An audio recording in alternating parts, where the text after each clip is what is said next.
Covid டைமில் வந்து ஸ்கூலுக்கு போகாததுனால ஸ்கூலுக்கு நம்ம பிள்ளைய சேர்க்கணுன்ற ஒரு ஆசையில் 2 months வந்துட்டு டிஸ்கண்டினியூ பண்ணிவிட்டு மறுபடியும் போய் ஸ்கூலில் போட்டேன். ஆனால் ஒரு நாள் கூட அவன் நோட்லாம் அவன் எழுதிட்டு வந்ததில்லை, பக்கத்தில் இருக்க பையனை தான் எழுத வச்சு அனுப்பிச்சிருந்தாங்க. எக்ஸாமில் வந்து எக்ஸாம் முடிஞ்ச உடனே பேரண்ட்ஸ் மீட்டிங் கூப்பிடுவாங்க. அப்பயுமே வந்துட்டு எல்லா பசங்க பேப்பர்லையும் எழுதியிருப்பாங்க, இவன் பேப்பர் மட்டும் பிளாங்காகவே தான் வரும் எப்போவுமே. எனக்கு ஒரு பெரிய இம்ப்ரூவ்மெண்ட் வந்து அவன் எக்ஸாம் வந்து கொஸ்டினை புரிஞ்சு ஆன்சர் என்னங்கிறத இங்கே வந்து கம்ப்ளீட்டாக எழுதுனா ரெண்டுமே எழுதுனா நல்ல மார்க்ஸ் வாங்கினா அதுவே எனக்கு பெரிய சாட்டிஸ்ஃபேக்ஷன். ஸ்பீச் கிளாரிட்டி வந்து ரொம்ப இம்ப்ரூவ் ஆகிருக்கு இங்கே வந்து. இந்த டைமில் வந்து நான் இங்கே இருக்கிற ஸ்டாஃப்ஸுக்கு வந்து பர்டிகுலராக நான் தேங்க் பண்ணணும்னு நினைக்கிறேன். அவங்க ஒவ்வொருத்தருமே வந்து டெடிக்கேட்டடாக அவங்க குழந்தைய பார்க்குற மாதிரி இங்கே வந்து குழந்தைங்களை பார்க்குறாங்க. இங்கே இருக்கிற ஸ்டாஃப்ஸ் எல்லாருமே கிடைச்சது ஒரு பெரிய கிஃப்டாக தான் நான் நினைக்கிறேன். வேறு வந்து ஸ்கூலில் போய் நான் கூப்பிடும்போது டெய்லியுமே வந்து இன்னைக்கு என்ன நம்ம பிள்ளைய பற்றி கம்ப்ளைண்ட் சொல்லுவாங்களோன்னு பயந்து தான் நான் அங்கே போய் பிக்கப் பண்ணுவேன். ஆனால் இங்கே வந்து எனக்கு கூப்பிட வரதும் சரி விட வரதும் சரி ரொம்ப ஒரு சந்தோஷமாக வந்து விட்டுட்டு கூப்பிட்டு போகிறேன். ரெண்டாவது இங்கே இருக்கிற டைமிங் வந்து கட்டாயம் மென்ஷன் பண்ணி ஆகணும். எந்த ஒரு ஸ்பெஷல் ஸ்கூலும் 1 hour 2 hour இல்லை ஒரு ஹாஃப் டே அப்படி தான் வச்சுருப்பாங்க. இது வந்து ஆஃபீஸ் கோயர்ஸ்க்கும் யூஸ்ஃபுல்லாக இருக்கிற மாதிரி ஒரு ஃபுல் டைம் ஸ்கூல் மாதிரியே நடத்துறது வந்து ஒரு பெரிய யூஸ்ஃபுல்லாக இருக்குது.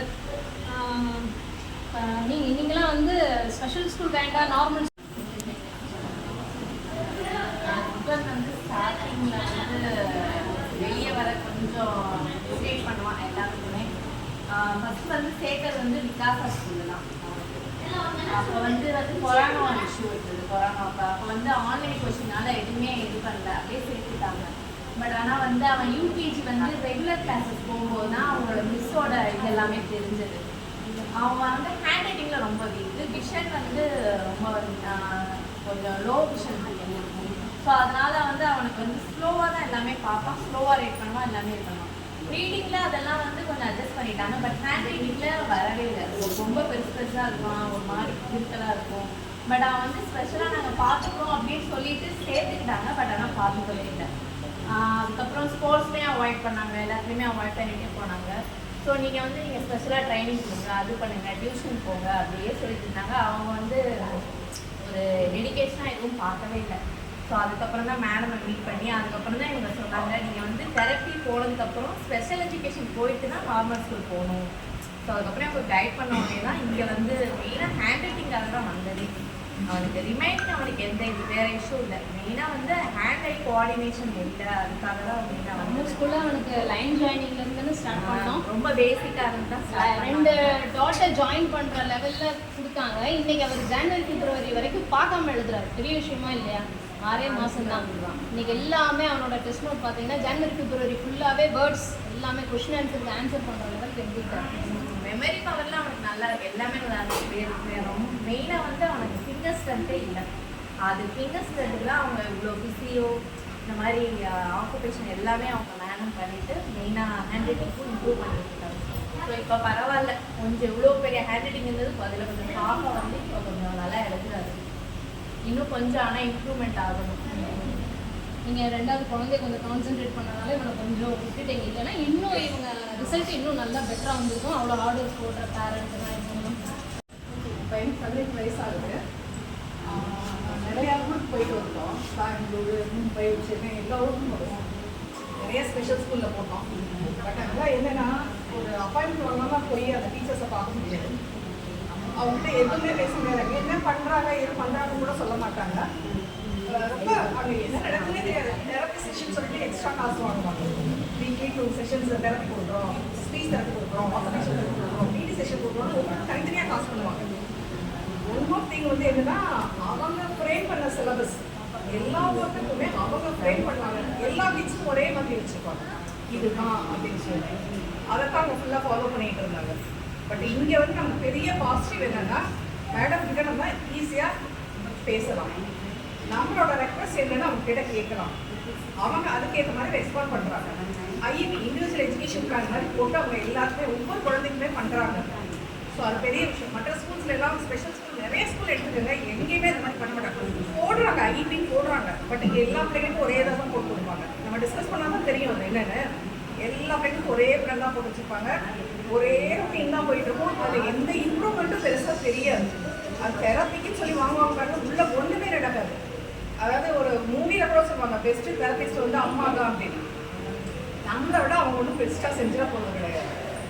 ஸோ என்ன இவங்க வந்து நமக்கு கைட் பண்ணுறதுக்கு இருக்காங்க. நீங்கள் என்ன பண்ணணும்னு சொல்லிட்டு இவங்க கிட்ட கேட்டிங்கன்னா இவங்க என்னென்ன பண்ணணும்னு சொல்லி கிளியராக சொல்ல போகிறாங்க. நம்ம அதை வீட்டில் ஃபாலோ பண்ணாலே போதும்.